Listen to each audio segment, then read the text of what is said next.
One,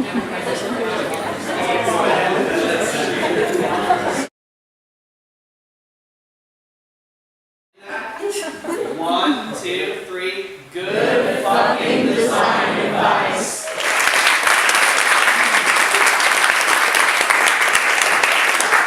Out of the way. We're super glad that we were able to come out and speak to you and share our story and hopefully give you something like a nugget of inspiration to take home with you back to your studio, your personal project, your home, share it with your family. My own ears, you already said the F word. If you feel comfortable, please participate for a moment. Some's mom and grandma. We're seeing on the road. So on the count of three, if you would just flip us the bird, we'll take a picture here. I'll get this side. I got this side. Ready? 2, 3. That's good. Which is 52 days long. We're on day 37. And there have been no casualties as of yet. You can follow along with GFDA USA. As you already know, there's going to be some profanity here. Just a heads up, we like to warn people. More importantly, I'm Jason Bacher. I'm Brian Birch. And we together are the co-founders of a foul mouth design advice website that provides inspiration and advice to designers like yourselves. Of our foul mouth design advice website, we are in fact educators, which means we get a contract and a group of students, and they put us in a room and we teach them, which is pretty surprising that after this website, people still trust us with that. Through our experience with the website, we feel that we're entrepreneurs, we're classically trained graphic designers, both with master's degrees in graphic design as well, business partners, hobbyists, of course, housemates, and still, after all that, best friends. All right. Pretty cute, isn't it? So, let us simmer for a second. If you're wondering why you're here now, this is it. It's family album time. So, in the Midwest, all right, in the Midwest, we really enjoy barbecues. Home-style propane grill barbecue style. Here's an average afternoon at work. This is somewhere in the vicinity of early April, and what you can see here in this particular photo is our corporate uniforms. We have on let's see, your right, me with the shirt on, that's for the winter corporate uniform. You know, you're going to stay a little warmer, it's Ohio, it's cold. Hat is optional, and Jason's feeling that he's really optimistic about summertime coming around, so he's sporting our summer uniform. Right. There we are, cooking some burgers, just a regular day in the Midwest. So we've been on a 52-day tour, and we haven't had to sleep in the van yet, so get that question out of the way. Everyone asks us that.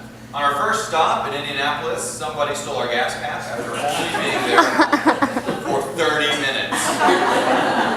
Now, I know Indianapolis is known for the Indy 500, but now they're also known for stealing your stuff.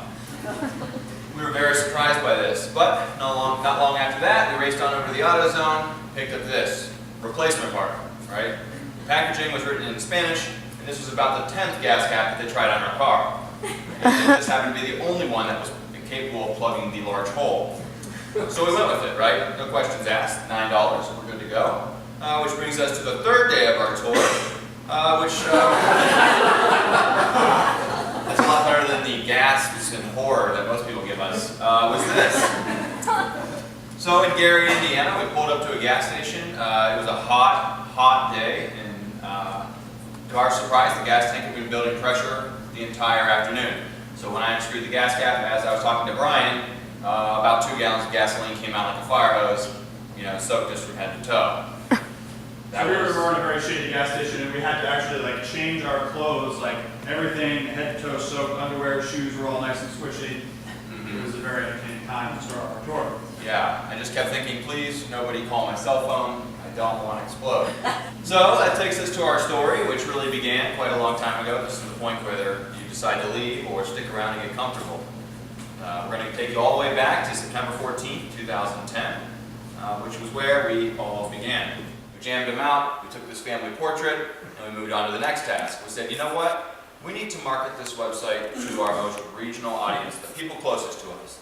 And those are the students of the university in which we attend. So we did just that by using our graphic design print skills and creating the finest flyer to ever grace the bulletin boards there. Additionally, we also felt that this was a really intelligent move because we could use the printer in the grad studio. We didn't want to spend any more of that $20 bill on our investment here. So we made these flyers, stark white, that really stood out against all of the noise on the bulletin boards on campus. But we went around, we put the very first one up, and we looked at it and said, yes, this is gorgeous.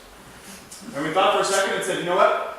This needs a little touch, because people don't, it doesn't look like anyone's using this. We need to make this look like this is very important. So we went and we tore off a bunch of the pull tabs. And we said, there, that's exactly what we needed. And we proceeded to go around campus and do this probably about 5 or 6 other locations. People knew when they walked by, they're like, free the public? Holy shit, I need to get some of that. Right? Don't pass this flyer out. That's some serious shit. The last thing we did was connect our website to Google Analytics. That was probably the most intelligent thing we had accomplished. So we plugged the Google Analytics into the wall, and Paul started it and got it running, and we got a report every day at midnight. And from 5 p.m. until midnight, we received our first round of analytics that showed us that over 500 people had visited our website in that short span of time. And we checked the analytics, and to our surprise, 70,000 plus people show up. I know, we had the same reaction, we laughed, right? We're like, 6,000 was a lot of lost people, but 70,000, there's definitely something wrong with these analytics, right? There's no way this is accurate. So we took that information and we thought for a moment, we said, well, this may be something more than we realize, right? 500 is pretty good, but 70,000 is something pretty serious. And we did, so that takes us to our first month. And to round out the statistics for month 1. We had about 320,000 people that visited our website by the end of the very first month. And during that time, we had about 3.1 million page views. So those people that were visiting our website were sticking around, they were clicking, and they were visiting and staying for quite a while. And they were staying for, on average, about 2 minutes and 15 seconds, which if you're familiar with analytics, if you can get somebody to hang out on your website for more than about 15 seconds, that's pretty good. We figured we were probably doing better than most pornography websites. And right around the same time, 1 month, we started getting our first round of hate mail. So believe it or not, there are people that are offended by profanity, and they will let you know. We didn't go about this in the best way. So finding that we had, earned all this money and gotten some capital out of it, we didn't want to spend a whole lot to create the merchandise. So rather than hiring a professional to print our shirts, which would make logical sense, right? I mean, it is a college town, so there's a t-shirt printer on like every third street corner. Sort of like, there's more street t-shirt printers than Starbucks, to give you some idea of how our town is. But no, we were not, in fact, going to use a professional. We were going to make a lateral move and hire another college student. Some of you may be, or have been, or worked with college students before, and you're like, this is a terrible idea. Sad. That looks a lot sexier. It's great when you have your own company. You're like, this will be good. Yeah, that's good. What about those other people? Don't worry about them. And extra special thanks to you guys for setting this up and all the other AIGA members on the board. We really appreciate the opportunity to come out here and share our story.